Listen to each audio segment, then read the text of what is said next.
మాతృదేవోభవ. నేను మీ శ్రీధర్. 9295909819 ఇది నా సెల్ నెంబర్. మీకు ఏ విధమైనటువంటి జ్యోతిష సంబంధమైనటువంటి అనుమానాలున్నా మమ్మల్ని సంప్రదించవచ్చు. అలాగే పరిహారాలకు కూడా మమ్మల్ని సంప్రదించవచ్చు. అది మీ బడ్జెట్లోను మీ ఆర్థిక స్థితిని బట్టి ఉంటుంది. అందరూ వేలు లక్షలు ఖర్చు పెట్టలేరు. అందరూ అలా అని చెప్పేసి ఈ బొత్తిగా 100 రూపాయల్లోనూ చేయలేరు. అట్లా వాళ్ళ వాళ్ళ స్థితిగతులను బట్టి వాళ్ళకి మనం ఆ పరిహారాలు చేయడం చెప్పే విధానం ఉంటుంది. అది మీరు ఎక్కడైనా చేయించుకోవచ్చు, మా దగ్గరైనా చేయించుకోవచ్చు. ఓకేనండి. ఇప్పుడు మనము రవి సంక్రమణం గురించి మనం మాట్లాడుకుంటున్నాం. ఈ రవి సంక్రమణం అనేటటువంటిది ఒక రాశి నుండి ఇంకొక రాశికి మారడాన్ని రవి సంక్రమణం అంటారు. ఆ సంక్రమణాన్ని చాలా శుభప్రదమైనటువంటిగా, అటు దైవిక సంబంధమైనటువంటి దానిగా, ఇటు పితృ సంబంధమైనటువంటి కార్యక్రమాలకి కూడా చాలా పవిత్రమైనటువంటిగా భావిస్తూ ఉంటారు. పెద్దలకి తర్పణాలు వదలడం ఉంటుంది, చనిపోయినటువంటి వారికి మామూలు పూజలకి సత్యనారాయణ వ్రతం అని ఇట్లాంటి దైవిక సంబంధమైనటువంటి కార్యక్రమాలు చేసుకోవడానికి కూడా చాలా శుభప్రదమైనటువంటి దానిగా మనం పరిగణిస్తూ ఉంటారు. మన పెద్దలు తెలియజేశారు ఆ విధంగా.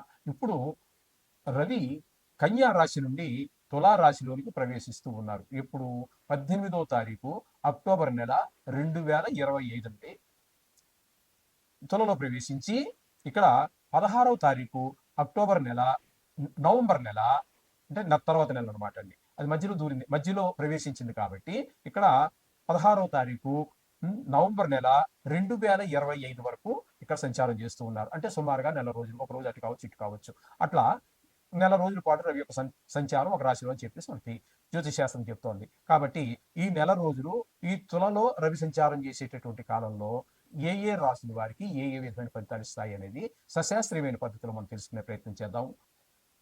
ధనురాశి వారికి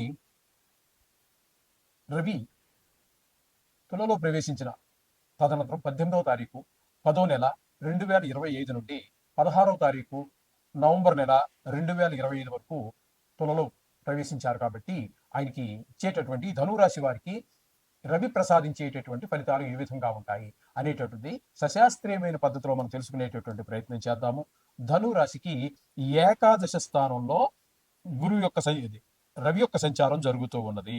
ఏకాదశ స్థానంలో అంటే 11వ స్థానంలో సంచారం జరుగుతోంది. కాబట్టి ఇక్కడ మీకు ఆయన ఇచ్చే ఫలితాలు ఏ విధంగా ఉన్నాయంటే, అర్ధశ్చ స్వకులాచార గృహే నిత్యోత్సవ శుభం నిత్యం మాధుర్య భుక్తిశ్చ లాభే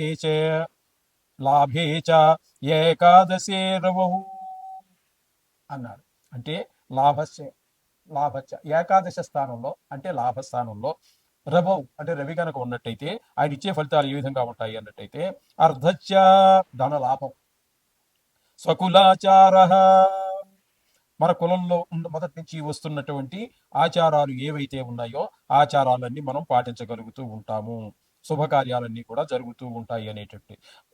గృహే నిత్యోత్సవ నిత్యము ఇంట్లో ఏదో పండగ వాతావరణము, ఏదో ఒక శుభ ఫలితం కలగటము, ఇట్లాంటివన్నీ కూడా మనకి గృహే నిత్య ఉత్సవ శుభం, అన్ని శుభాలే జరుగుతూ ఉంటాయి నెల రోజులు కూడా.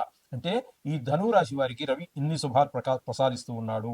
నిత్యం మాధుర్య భుక్తిశ్చ ప్రతినిత్యము కూడా మృష్టాన్న భోజనం అంటే మంచి రుచికరమైనటువంటి పదార్థాలు, మంచి భోజనము అవన్నీ కూడా లభిస్తూ ఉంటాయి. ఇప్పుడు అన్నట్టయితే ఈ ఏకాదశి స్థానంలో ధనురాశికి ఏకాదశి స్థానంలో రవి అనేటటువంటి ఆయన సంచరిస్తున్నాడు. కాబట్టి ఈ కాలంలో ఈ విధమైనటువంటి శుభ పరిణామాలన్నీ వస్తూ ఉన్నాయి.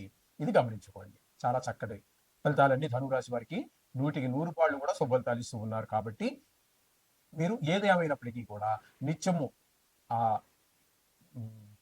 ఆదిత్య హృదయం చదువుకోవటము, సూర్య నమస్కారాలు చేయటం అనేటటువంటిది ఆయన ఏ స్థానంలో ఉండి ఏ ఫలితాలు ఇస్తున్నా, చెడు ఫలితాలు ఇచ్చి చెడు స్థానంలో ఉన్నా కూడా వాటి దోషాలు పోయి ఇప్పుడు మనం ఈ 11వ స్థానంలో ఏ విధమైనటువంటి సుఫలితాలు చెప్పుకున్నామో అవే ఫలితాలను ఆయన ఇస్తూ ఉంటారు నిత్యము. గనక మనము ఈ ఫలితాలు ఈ ఆదిత్య హృదయం చేసుకున్నట్టయితే ఇదే ఫలితాలు వస్తూ ఉంటాయి. అంచేత మీరు దీన్ని మాత్రం మర్చిపోవద్దండి. శుభం భూయాత్.